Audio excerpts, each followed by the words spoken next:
Everyone, it's me জান্নাত from dream by জান্নাত। তো আজকের ব্লগটা হচ্ছে পিঠা উৎসব নিয়ে। আমরা হচ্ছে পিঠা উৎসবে যাব, যেটা হচ্ছে মানহাইমে।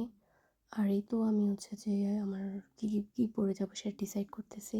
বাট আমাদের থিমটা ছিল ইয়েলো অ্যান্ড রেডের ভিতরে শাড়ি পরে যাওয়ার জন্য বলছিল।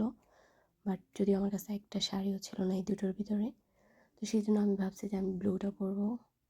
তো ব্লুটা হচ্ছে সিলেক্ট করে দেন হচ্ছে যে আমি রেডি হয়ে আমরা হচ্ছে রওনা দিয়ে দিছি। আর আমাদের সিটি থেকে হচ্ছে মানহাইম যেতে আমাদের গাড়ি দিয়ে যেতে মেবি 20 থেকে 25 মিনিট বা 30 মিনিট লাগে। আর ট্রেনে যেতে হয়তো আমাদের একটু টাইম বেশি লাগে। তো এই তো মাঝখানে হচ্ছে যে আমরা কিছু নিজেরা পিঠা মেক করছি। ওই সবাই আসবে, পুরো জার্মানিতে যারা আছে মানহাইম হাইডেলবার্গের, তো সবাই হচ্ছে আমরা ওইখানে গিয়ে একসাথে হব অনেক দিন পর। আর এই যে এটা হচ্ছে একটা হল বুক করা হয়েছিল, তো এই হলটা বুক করা হয়েছিল, আমরা এখানে সবাই পিঠা উৎসব পালন করছি। আর এই তো ছোটোখাটো করে সুন্দর করে ওনারা হচ্ছে ডেকোরেট করছে। এখানে একটা বাঙালি ভাইবস পাওয়া যাচ্ছে, কারণ সবাই হচ্ছে যে আস্তে আস্তে গেস্টরা আসা শুরু করছে। আমাদের প্রোগ্রামটা হচ্ছে যে 5টা থেকে শুরু হওয়ার কথা ছিল, 3টা থেকে, বাট আস্তে আস্তে সবাই একটু প্রিপারেশন ব্যাপার ছিল, সবাই রেডি হয়ে আসতেছিল। এই তো সবাই অনেক সুন্দর করে সাজুগুজু করে আসছে। এই পাশে হচ্ছে এক পাশে ঝালমুড়ির স্টল ছিল, অন্য পাশে চায়ের স্টল ছিল। আর সোমা আন্টি হচ্ছে সবাইকে হচ্ছে যে ঝালমুড়ি মেক করে দিতেছিল, যে অনেক ভালো সুন্দর করে হচ্ছে যে উনি অনেক সবাই ঝালমুড়ি মেক করে দিতেছিল। আর আন্টি হচ্ছে অনেক ফ্রেন্ডলি ছিল, আমি ওনার সাথে অনেক গিয়ে কথা বলছিলাম। আর উনি নিজে হচ্ছে প্রোগ্রামটা অনেক চেষ্টা করছে যে যত ভালো করে প্রোগ্রামটা করা যায়। তো এই তো উনি হচ্ছে আমাদের সবাইকে হচ্ছে ঝালমুড়ি মেক করে দিতেছিল, আর আমি অন্য পাশে গিয়ে হচ্ছে পিঠাগুলো দেখতেছিলাম। আর এই তো এখানে হচ্ছে শীতকালে আমরা যে পিঠাগুলো খাই, যে সকল ধরনের পিঠা ছিল, যেমন ভাপা পিঠা, ডিম সুন্দরী, দুধ চিতই, এরপরে হচ্ছে পাটিসাপটা, আরও অনেকগুলো পিঠা ছিল, সবগুলোর নাম ছিল, ওটা এখনও নামগুলো দেওয়া হয়নি।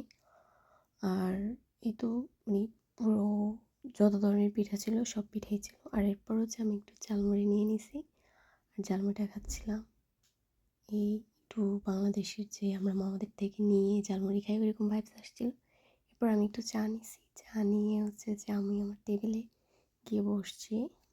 চা মানে হচ্ছে বাঙালিদের একটা আবেগ। চাটা কে বানাইছে জানি না, বাট চাটা অনেক মজা হয়েছে। বাংলাদেশে একটা যে ফ্লেভার, ওই ফ্লেভারটা পাওয়া গেছে। আর এই তো এদিক দিয়ে হচ্ছে যে ওনারা সবার হচ্ছে যে পিঠা বিতরণ চলতেছে, যেটি বাফেট স্টাইলে ছিল, যে যেটা খাবে সেটা নিয়ে নিল। তারপর আমিও গিয়ে কিছু পিঠা সবগুলো থেকে একটু একটু করে নিয়ে আসছি, যেটা ভালো লাগছে।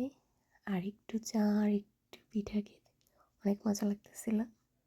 তো এরপর হচ্ছে খাওয়া দাওয়া শেষে হচ্ছে আমি একটু ফ্রেশ হয়ে নিচে আর এখানে কিছু ক্লিপ নিয়ে নিলাম ভিডিওতে অ্যাড করার জন্য।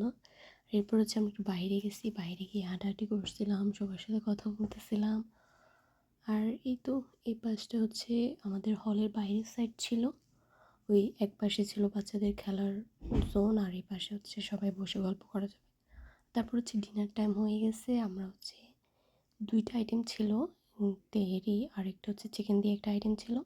আর এই তো এখানে হচ্ছে আমি কাঁচামরিচ, পেঁয়াজ আর একটু মাংস নিয়ে খাচ্ছিলাম একটু একটু করে। খাবারটা অনেক মজা হয়েছিল। এই তো এইভাবে একটু খাওয়া দাওয়া শেষ করে হচ্ছে যে সবার সাথে কিছুক্ষণ কথাবার্তা বলছি। এরপর হচ্ছে যে আমাদের কিছু খেলারও ছিল, ছোটরা বড়রা সবাই মিলে আমরা খেলা, একটা কী বলে বালিশ খেলা ছিল। এরপর হচ্ছে যে অনুষ্ঠান মোটামুটি শেষের দিকে আমরা হচ্ছে বাসার উদ্দেশ্যে রওনা দিই, কারণ অনেক রাত হয়ে গেছে। আমরা একেবারে শেষ পর্যন্ত থাকিনি, বাট শেষ হওয়ার